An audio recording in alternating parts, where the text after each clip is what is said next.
Okay, everyone. First, thank you for coming out on such a blustery day.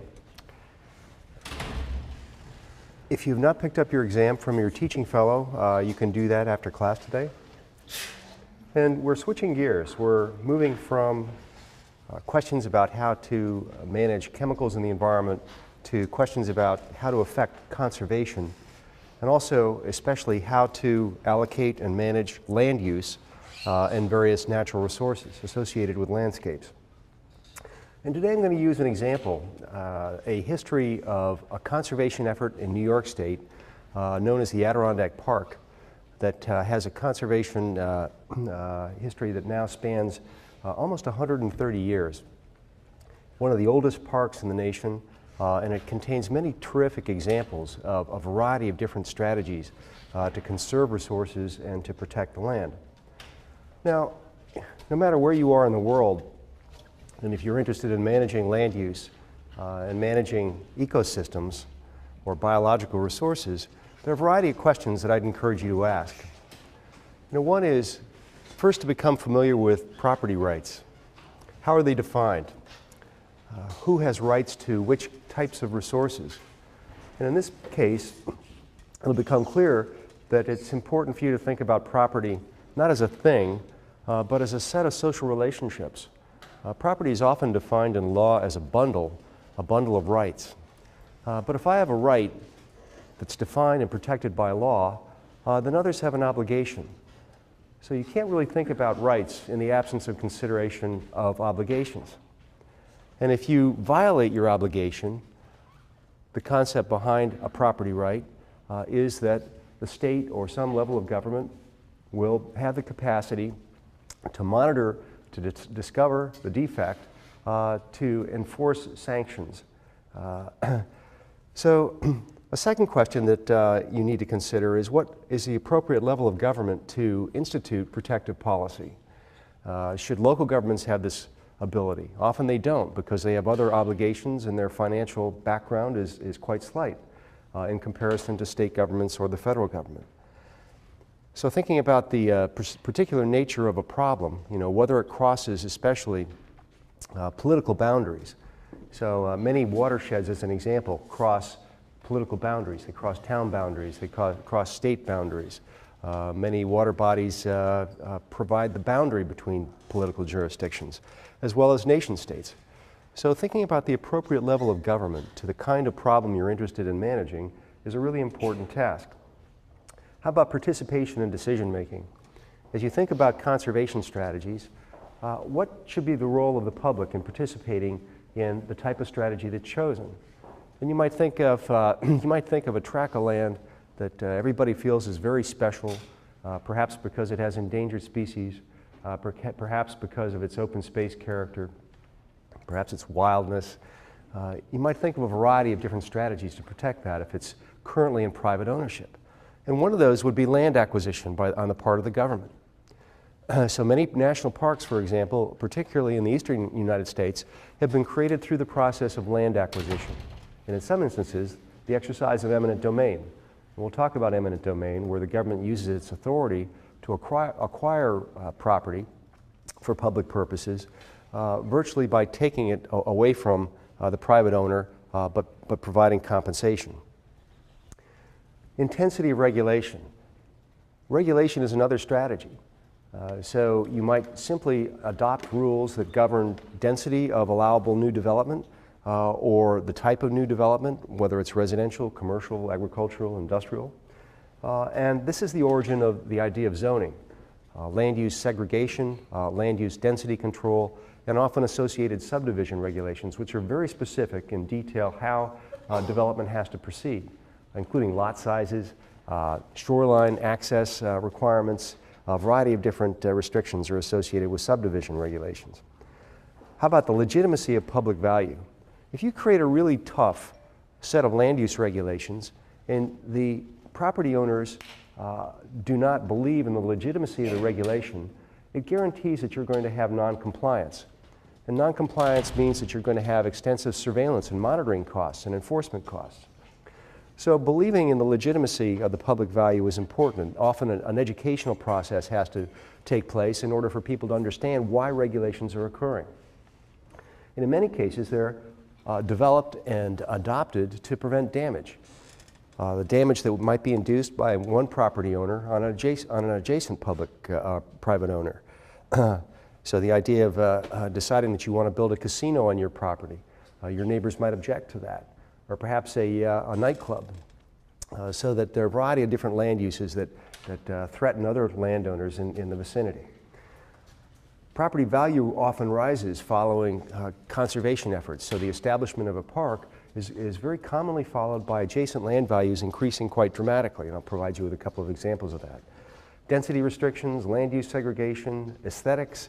Increasingly, over the past half century, we've seen zoning ordinances being used for the purpose of controlling aesthetics. So aesthetics might be managed by specifying density guidelines, requiring larger and larger lot sizes. So in parts of the California coastal area, for example, there are zoning ordinances that demand 100 acres before a new house might be constructed. This is to preserve the open space character of the area. So thinking about how you define a desirable or an ideal aesthetic that would be your objective is a pretty difficult thing to do. The Forest Service started pioneering research into the question of what types of landscapes do people prefer. And they were doing this because they were getting increasingly taken to court because of perceived aesthetic damage associated with clear cuts, particularly clear cuts that were visible because of timber leases that they'd allocated, but they would be visible from nearby wilderness areas.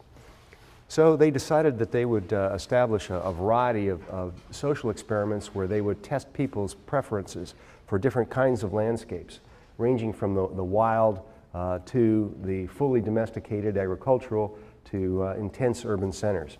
You might be interested in the results. And following new regulation, when does the government have the obligation to compensate? So supposing I'm a private landowner and I have 50 acres of land, and you develop a new zoning ordinance that tells me that I have to have 25 acres before I can build a new house. So that tells me I basically have 2 building lots. Well, I thought that I would have, prior to that regulation, perhaps 50 building lots that might be 1 acre in size. So my expectation has been suddenly changed by the passage of law, and my property value would significantly diminish. So under what situations does the government need to compensate the private landowner for regulatory activity? Now I'd like to drop you down onto the case of the Adirondacks, but first I'd like you to think about the distribution of public land in the United States. So out of several hundred million acres of land that are currently under the jurisdiction of the National Park Service, or the Forest Service, or the Bureau of Land Management, or the Bureau of Reclamation, the majority of these lands are located in the western United States, particularly in the mountain arid region. If you look in the eastern part of the United States, you can't see this too clearly because of the light that's on up here. I don't know, Jude, if it's possible to diminish that at all. But as you move toward northern New England, you might be able to make out a patch of landscape right up in this area, and that's the Adirondack Park. It's one of the largest intact forests that we've got in the eastern United States. Actually, one of the largest intact forests that we've got in the lower 48 states. And it also is adjacent to Vermont, which is adjacent to New Hampshire and Maine. And together, these are clustered and form what is now thought of as the northern forest in the eastern part of the country. And the Adirondacks within this zone has the longest history of protection. But there are the Green Mountains, and there's the Green Mountain National Forest, and there are the White Mountains in adjacent New Hampshire that spill over into Maine. So there's really quite an unusual tract of land that has a long and curious conservation history.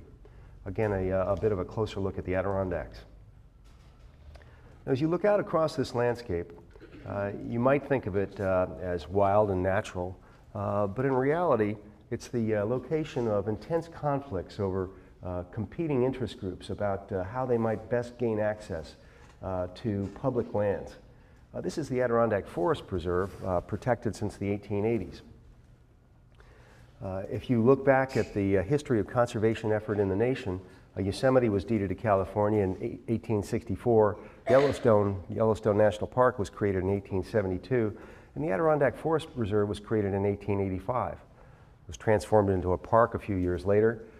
And in 1895, the New York State Legislature passed a constitutional amendment so that lands that are designated as forest reserve lands, now called forest preserve lands, they are forever protected by the Constitution of New York State. So that means that two successive legislatures need to enact a statute that would allow them to be transferred out of that category. So this is a very rigorous standard that is hard to change. And by the way, there are different kinds of laws that might be applied, such as the executive order by William Clinton that created the largest tract of wilderness by relying on federally owned but non-wilderness lands up in Alaska just before he left office. So you could use a federal executive order to accomplish wilderness designation, or the Forest Service or the Park Service or the Bureau of Land Management. They could also administratively designate tracts of land as being wilderness that are under their jurisdiction. So that in terms of the gold standard of offering the greatest amount of protection, you would want a designation that would be very difficult to change. And New York State and the legislature, I think, got it right back in the 1890s when they created the Forest Reserve. Jumping ahead, the wilderness statute in the United States wasn't adopted until 1864. And then in 1968, the Adirondack National Park was proposed by a variety of individuals in New York State. And this upset people in the Adirondacks quite a bit because they were worried about losing control. They were concerned about losing their authority, their ability to affect policy within their park, within the state. And this prompted the legislature to move ahead by 1971 and create the Adirondack Park Agency. Excuse me.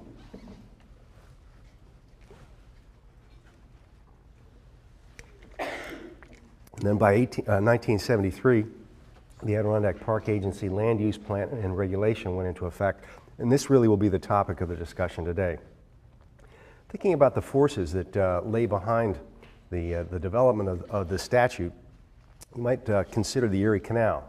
The Erie Canal runs from the eastern side of New York all the way to the western edge. And when the timber resources in the park were poorly managed, when the tops of trees were left on the ground and they dried out, they would burn. And forest fires in the 1860s, 70s, and 80s were really common in response to these mismanaged forest lands drying out. So what happens when a tract of forest burns? It basically loses its flood storage capacity. The organic matter in the soil often is released, it breaks down, so that water running off the landscape commonly floods, so you get a burst into the rivers and through the Erie Canal, and then you get drought. So that if New York State was going to ensure that commerce could move westward, it had to ensure a more sustainable form of forest management in the park.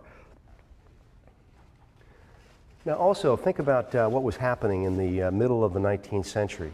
There were several movements in literature and art and also in ecology that are quite curious, and they were colliding in a way that really provided impetus for the creation of parks and protected areas. And one strain of thought, known as transcendentalism, that you can discover in the writings of Samuel Taylor Coleridge, Shelley, Keats, William Wordsworth, Emerson, Whitman, and Thoreau, and particularly Emerson's essay on nature, caused people to think very differently about nature and what it was and its importance to the human condition. So that nature to Emerson was an organism, a symbol of the mind. It was a moral educator, a source of spiritual truth, and a resource for the imagination.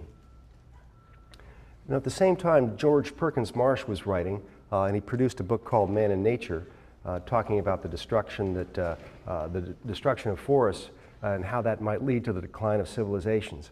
Quite curious. The writings in the latter part of the 19th century presaged the loss of biological diversity, as well as climate change that we're now experiencing. So he wrote back in 1864, a condition of impoverished productiveness, of shattered surface, of climatic excess, as to threaten deprivation, barbarism, and even extinction of species. So, nearly a century and a half ago, a scientist was predicting climate change associated with the way that we were mismanaging resources in the landscape. Also, the targets of transcendentalists include Christian views. They challenged the human role to be one of dominating nature, the Christian view that we should be fruitful and multiply and replenish the earth and subdue it, and that Christianity denies souls to non-human species. These were new and very interesting thoughts to people. This is captured in a work produced by Roderick Nash, Wilderness in the American Mind, that's published by Yale Press, that I commend to you if you're interested in following the way that these ideas collided. Now, at the same time, there were many artists that were painting landscapes both in the western part of the nation as well as in the east, including Thomas Cole and Albert Bierstadt, Winslow Homer and Frederick Church, and they all painted in the Adirondacks.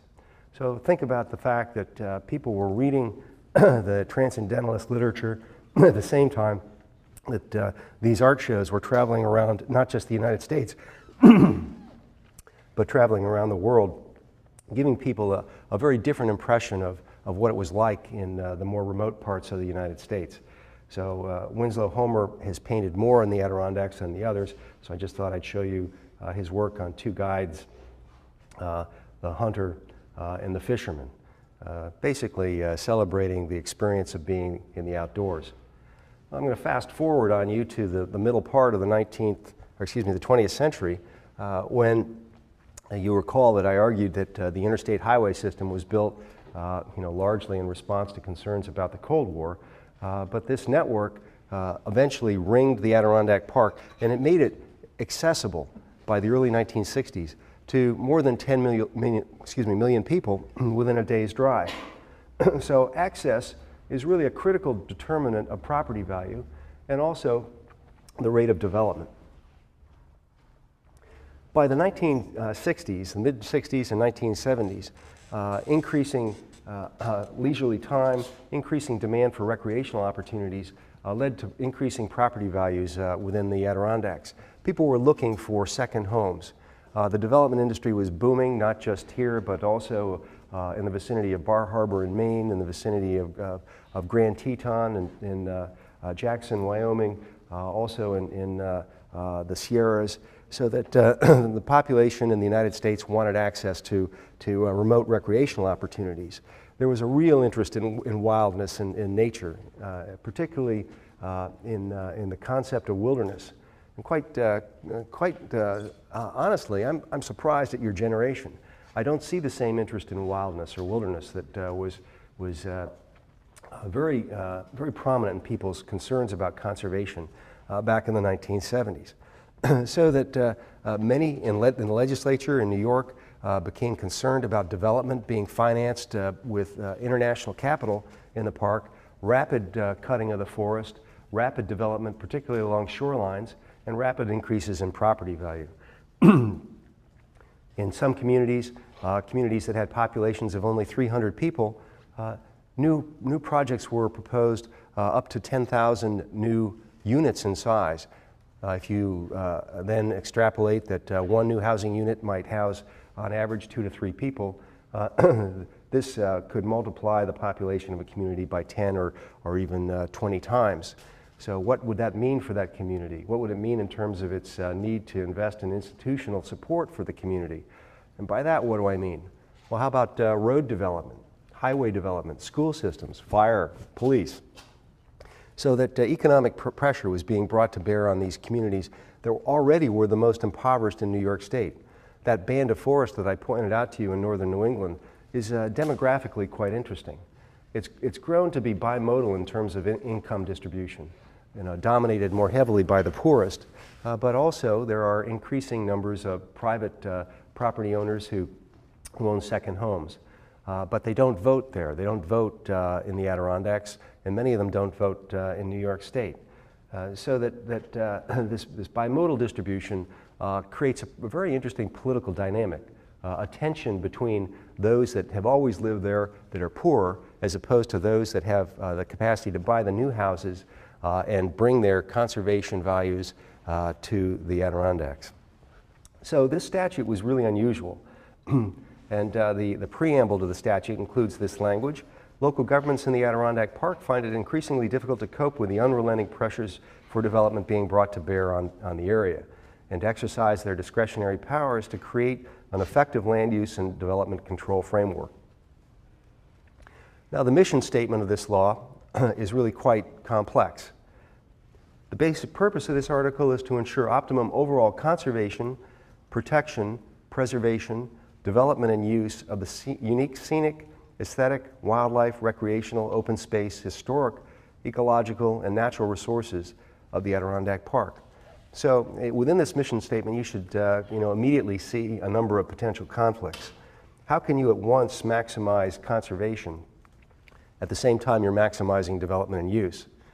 Actually, it's interesting, if you drive into a national forest, you'll see a sign beside the edge of the road when you enter all national forests. And the sign will say, land of many uses. Land of many uses. Well, how do you reconcile multiple uses within one tract of land managed by a public agency? Well, it's difficult at best, and that's largely part of the story today. Innovative requirements in this statute demanded an ecological analysis. So what is the resiliency of different ecological zones, different ecosystems? How much development can they sustain? And is there a logic behind allocating a density requirement to different types of ecosystems? How about density regulations and the clustering concept? This statute relied on the idea that you should concentrate new development in close proximity to village centers, so that you don't overstress the local government's need to develop new roads, to maintain those roads, and also require new power lines, new sewage lines, new water lines. So the idea that cluster development, build on existing centers of the population, is really quite interesting. And this was to protect the open space character as well as the ecological characteristics of the surrounding landscape. It wasn't designed really to conserve energy. But if I were going to challenge you to design today a land use regulatory scheme that would be the most conserving of energy resources, it probably would follow this model.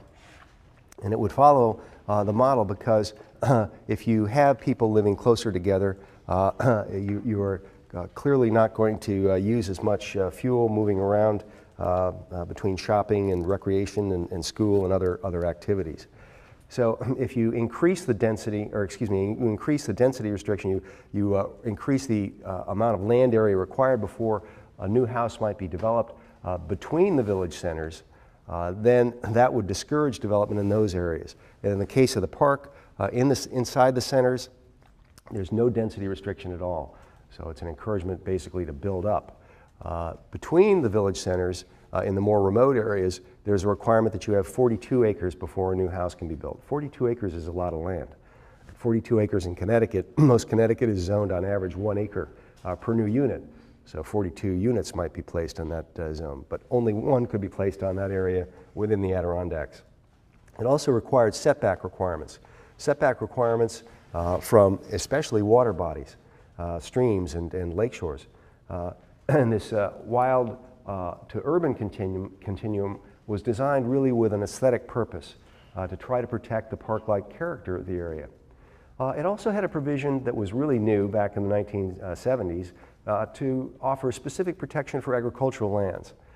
So that agricultural lands were thought of not the way that we would think of them today, as providing an opportunity for locally grown produce that would be more energy efficient, but they were designed predominantly to protect the open space character of the park. Vista preservation, so that individual vistas were identified. Actually, that's kind of an interesting sidelight story about how that occurred. You know, one might think that there really might not be a legally defensible means of going out and identifying what the most beautiful areas are in an area this large. So the Adirondacks is roughly 6 million acres in size.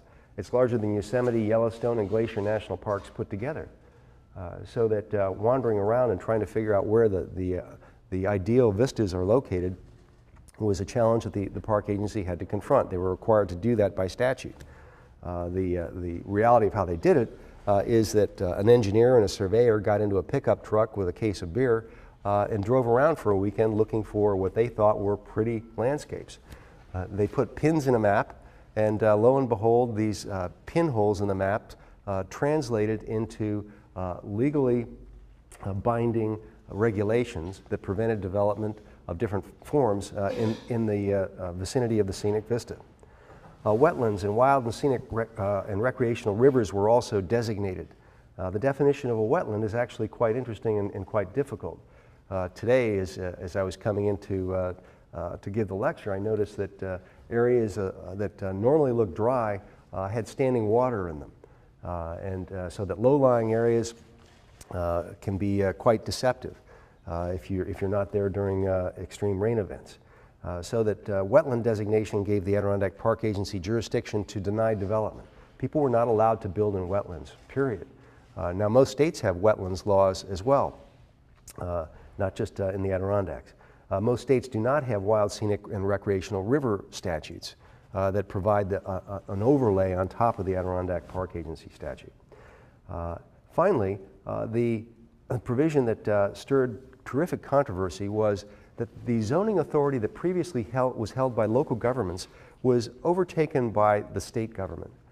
So not only would you have private property owners that would be highly resistant to this new set of very complicated regulations that they viewed actually took away their private property rights and diminished their property value, but they also had local governments that felt that they were being pushed out of the picture, that their zoning responsibility that they'd had for more than 100 years, that was taken away from them. So that the statute set up Class A projects, which were large development projects that might have more of a regional influence, and those were reviewed by the state.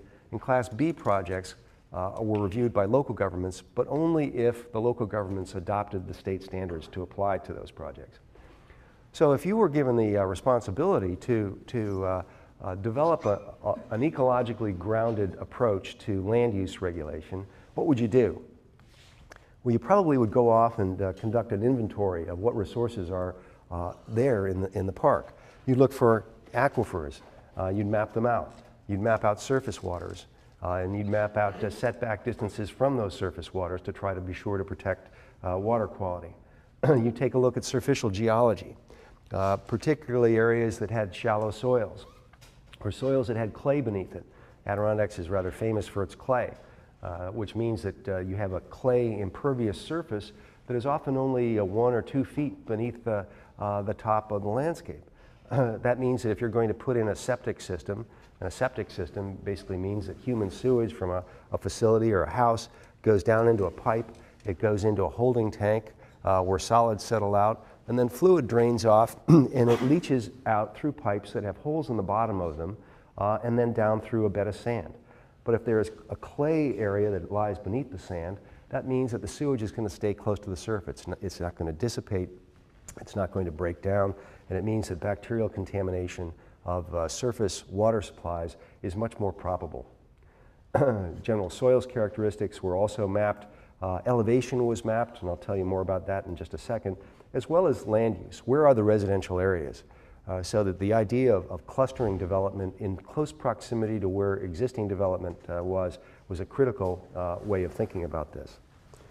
Now, land cover also was considered, so whether or not the tract of land was forested, whether or not it was heathland, whether or not it was wetland, so that the biological resources were also mapped. On top of where did the state lands lie? So there are 107 towns and villages in the Adirondack Park. So 107 different local governments that were upset with the state of New York for taking their authority away, but they all had to go through this mapping process. So those of you that are familiar with geographic information systems know that this process now goes on electronically. So soils and vegetation and land use and property ownership patterns, they're all piled on top of one another electronically. So you can zoom in or you could change the layers that you're looking at instantly. In this case, they drew these maps out by hand, and that actually led to some pretty interesting problems when private landowners would come to the government and say, you know, I'm not certain what zone I'm in. I appear to be on a boundary. And it turned out that by drawing a line on a map that is really small in scale, that the width of the line itself often was 100 yards wide. And 100 yards may or may not include all the property of an individual. So which section would they lie within? The 42-acre zone or perhaps the 3.2-acre zone? It made a huge difference in the eventual saleability and property value of the area. And also proximity to roads. I mean, if you think about an area, you'd also want to know where the road network was. You'd think very carefully about how you would allocate density based upon access to roadways. So all of this information was put together to develop this map, which is a legal instrument. The idea that a map might be a legal instrument is kind of an interesting thought. So that in order for someone to know what their rights are, their property rights are, they would have to pinpoint themselves on this map. And each color is associated with a certain density allowance.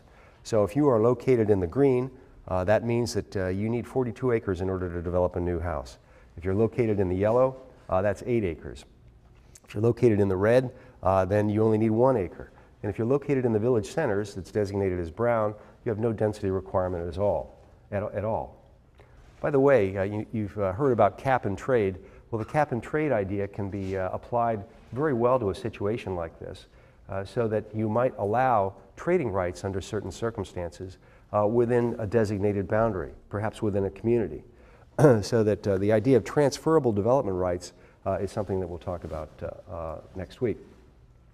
So these are the different zoning limits that have been established by law and have governed the Adirondack Park Agency's implementation of this plan for quite a while. How does this play out as you're looking at a landscape? Well, here's a little community. It's a community of Keene Valley that is just at the foot of the High Peaks region, the highest mountains in New York State. And this is a community of about 800 people. And here is the village center with no density requirements. And as you move away from the village center, you find that you're required to have larger and larger lots before you can build a new structure. Until you reach the public lands, which begin in this case up on these hillsides leading up into the high peaks. So that you can think about this as a kind of a set of concentric circles. It's much more complicated than just concentric circles. But development ranging from the urban center on the one hand to wilderness areas that are designated on the other hand. So that the public lands have their own set of regulations under this statute. The village of Lake Placid, where the Olympic Games was held, provides a good example of this, where you see the brown in the center is the area where there are no density requirements. And then the lands that border the federal wilderness areas designated by this blue, they have the higher restrictions, the requirement for larger acreages. So where are battlegrounds? Where would you imagine you would get the most litigation? Where would you find the greatest amount of private conflict over these regulations? Well, one clearly would be areas with views. So areas that have high elevations or areas that are adjacent to water bodies. So if you were going to map out property values, you would find that areas that had the best views, that had the highest elevation, and that were adjacent to either rivers or lakes or ponds would have the highest property values. So you could be predictive about this, about where you're going to receive your greatest amount of conflict and resistance to new regulation. When property values are highest, you'll find people are most anxious to develop. The rate of development occurs more rapidly along roadways, along lakes and rivers, and the costs of developing in the mountainous areas at higher elevation are more prohibitive to developers. So shorelines such as this example on lake shores are extremely desirable from the perspective of a developer. You know, multi-million-dollar boathouses that have been constructed. Also hotels and large camps on islands. There are more than 1,000 islands on Adirondack lakes and ponds. Here's one of them in Lake George as an example.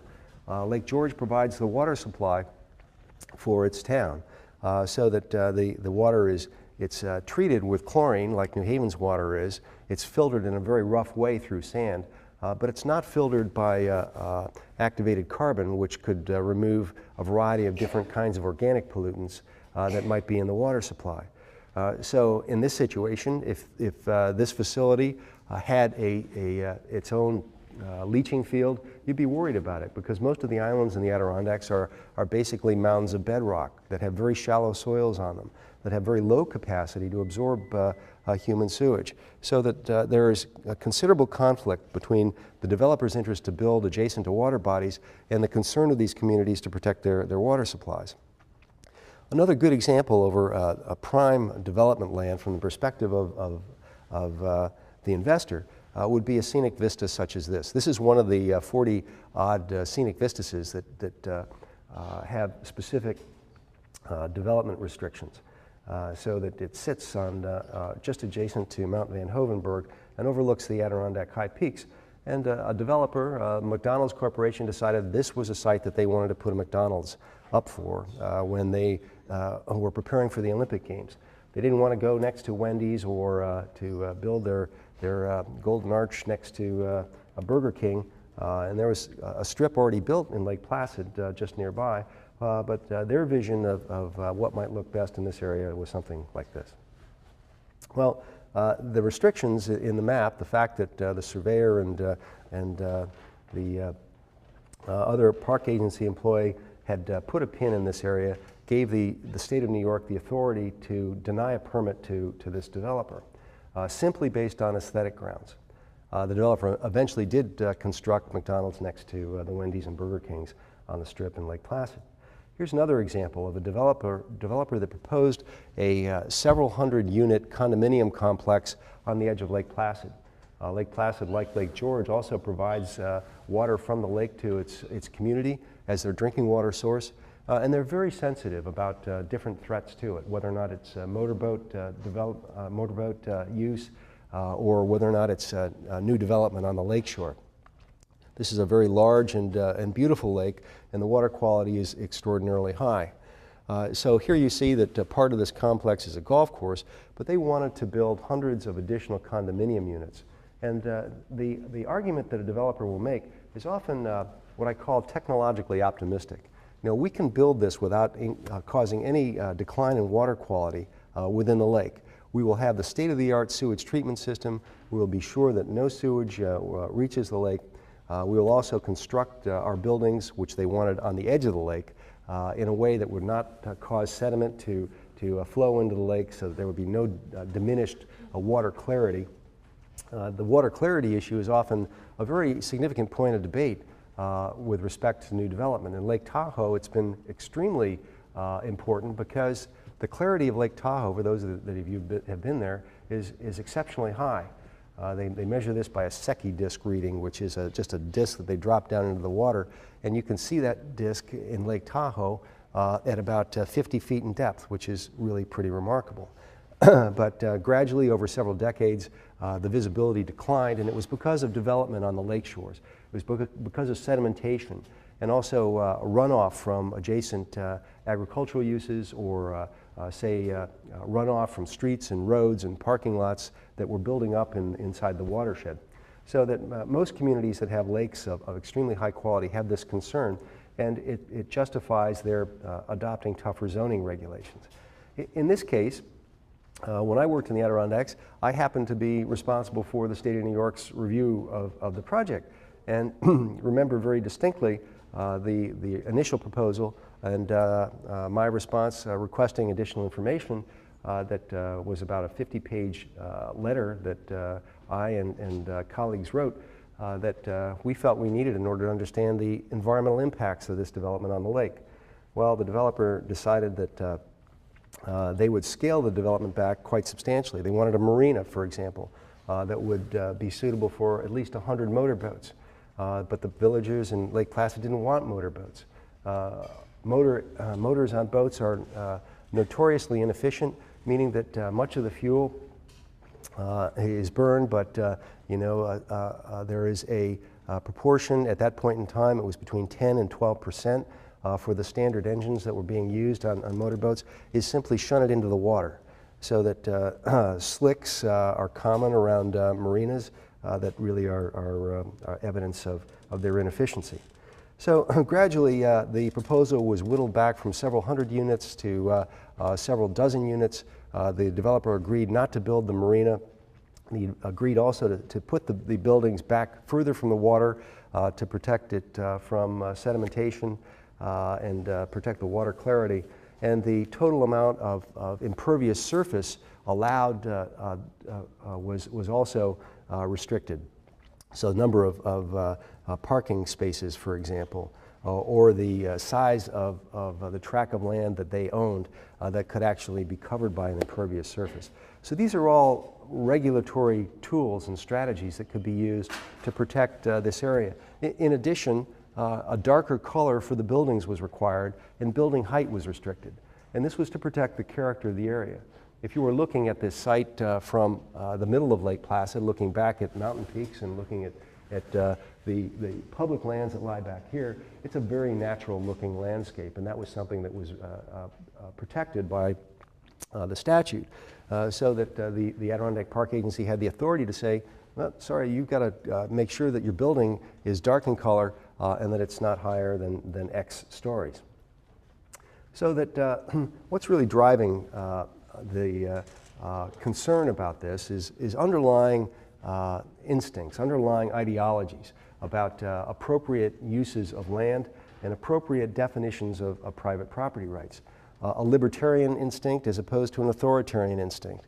So the longtime residents of the Adirondacks would march down the street with the American flag and argue that their freedom, that their liberty was being violated by this communist organization that has taken away their property rights and not compensated them.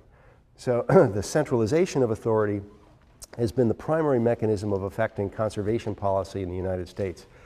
Taking the private property rights or assuming authority to control public lands is a form of concentration of authority.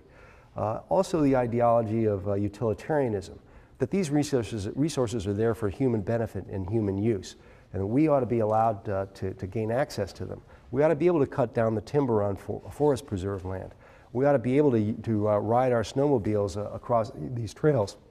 That the preservationist instincts, they're concerned about the noise, about the air pollution, they're concerned about dense populations in wild areas, that was something that was less important than freedom of access and the right of the people to make use of the land.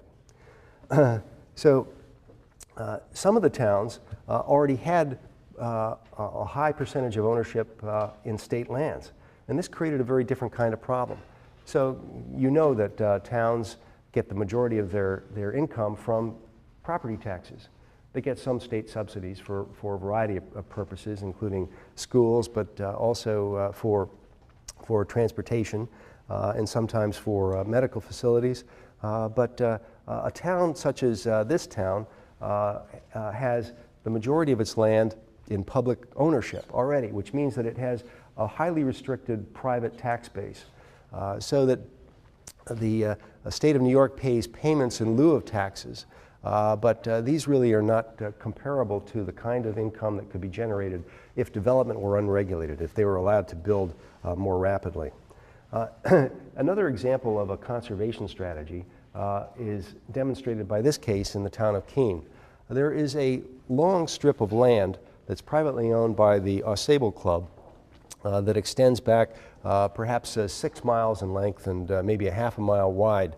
And if I should have a photo here that would show you that the sides of these lakes go up quite dramatically into the mountainside.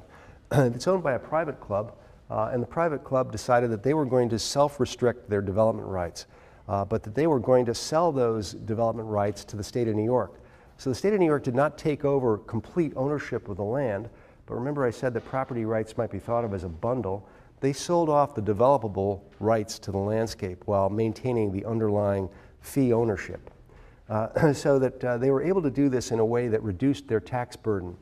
The tax burden to this community was substantial given the hundreds of acres of lands that they own, so that they were anxious to go to the town and say, look, our property value has been diminished, we've given up our development rights, so that our tax base should be lowered.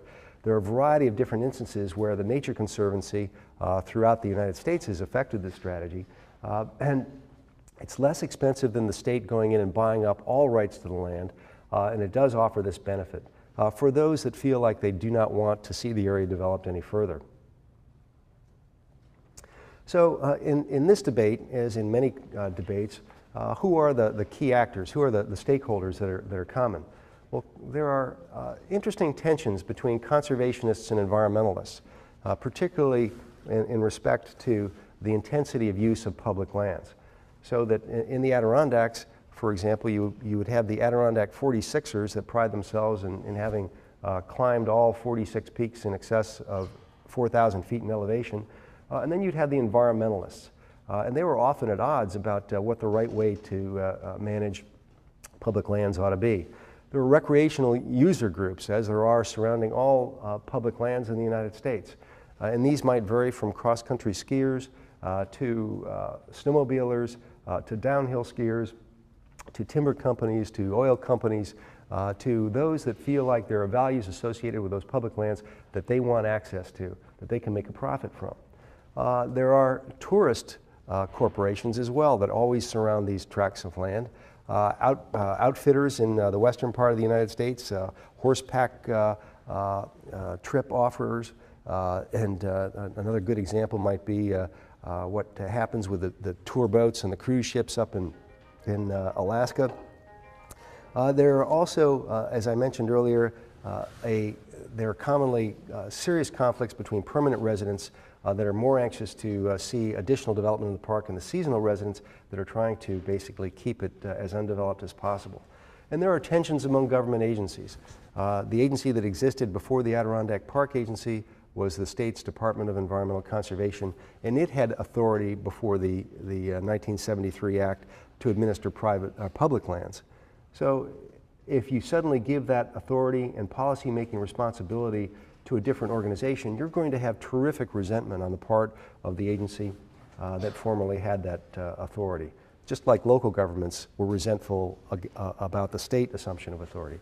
And then you have Native American claims as well that caused conflict in management, both private and public lands, and led to litigation in the park. Well, we're at time today, and I'll pick up on public land issues and also property rights questions with respect to the Fifth Amendment on Thursday. Thank you. The problem you're interested in managing is a really important task.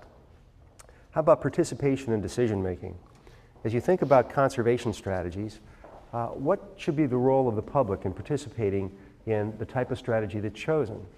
And you might think of a tract of land that everybody feels is very special, perhaps because it has endangered species, perhaps because of its open space character, perhaps its wildness. You might think of a variety of different strategies to protect that if it's currently in private ownership. And one of those would be land acquisition on the part of the government. So many national parks, for example, particularly in the eastern United States, have been created through the process of land acquisition. And in some instances, the exercise of eminent domain. And we'll talk about eminent domain, where the government uses its authority to acquire property for public purposes, virtually by taking it away from the private owner, but providing compensation. Intensity of regulation. Regulation is another strategy. So you might simply adopt rules that govern density of allowable new development or the type of new development, whether it's residential, commercial, agricultural, industrial. And this is the origin of the idea of zoning. Land use segregation, land use density control, and often associated segregation, aesthetics. Increasingly, over the past half century, we've seen zoning ordinances being used for the purpose of controlling aesthetics.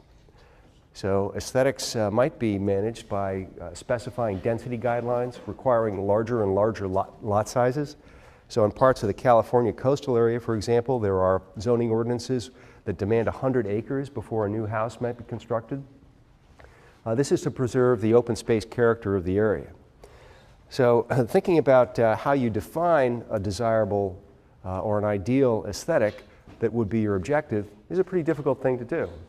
The Forest Service started pioneering research into the question of what types of landscapes do people prefer. And they were doing this because they were getting increasingly taken to court because of perceived aesthetic damage associated with clear cuts, particularly clear cuts that were visible because of timber leases that they'd allocated, but they would be visible from nearby wilderness areas. So they decided that they would establish a variety of social experiments where they would test people's preferences for different kinds of landscapes, ranging from the wild to the fully domesticated agricultural to intense urban centers. You might be interested in the results. Okay, everyone. First, thank you for coming out on such a blustery day. If you've not picked up your exam from your teaching fellow, you can do that after class today. And we're switching gears. We're moving from questions about how to manage chemicals in the environment to questions about how to affect conservation, and also especially how to allocate and manage land use and various natural resources associated with landscapes.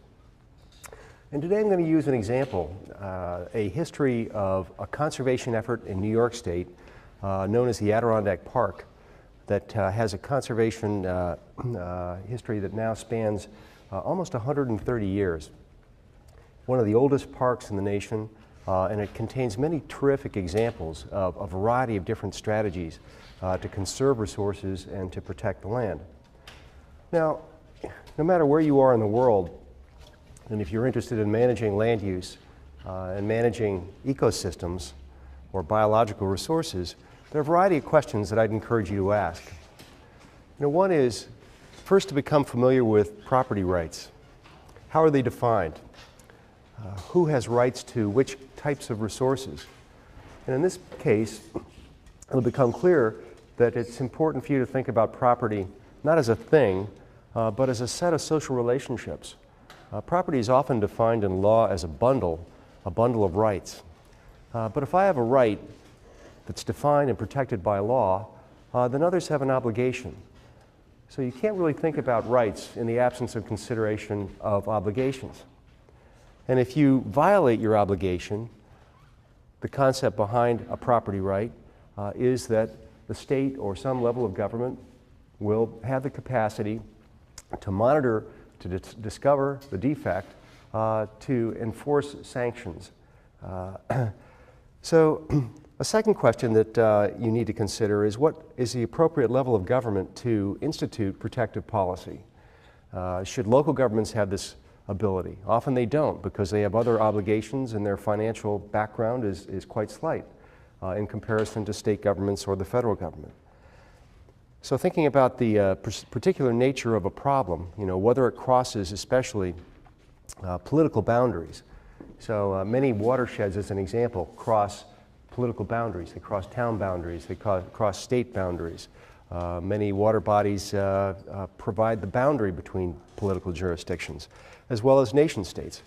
So thinking about the appropriate level of government to the kind of subdivision regulations, which are very specific and detail how development has to proceed, including lot sizes, shoreline access requirements. A variety of different restrictions are associated with subdivision regulations. How about the legitimacy of public value? If you create a really tough set of land use regulations and the property owners do not believe in the legitimacy of the regulation, it guarantees that you're going to have non-compliance. And non-compliance means that you're going to have extensive surveillance and monitoring costs and enforcement costs.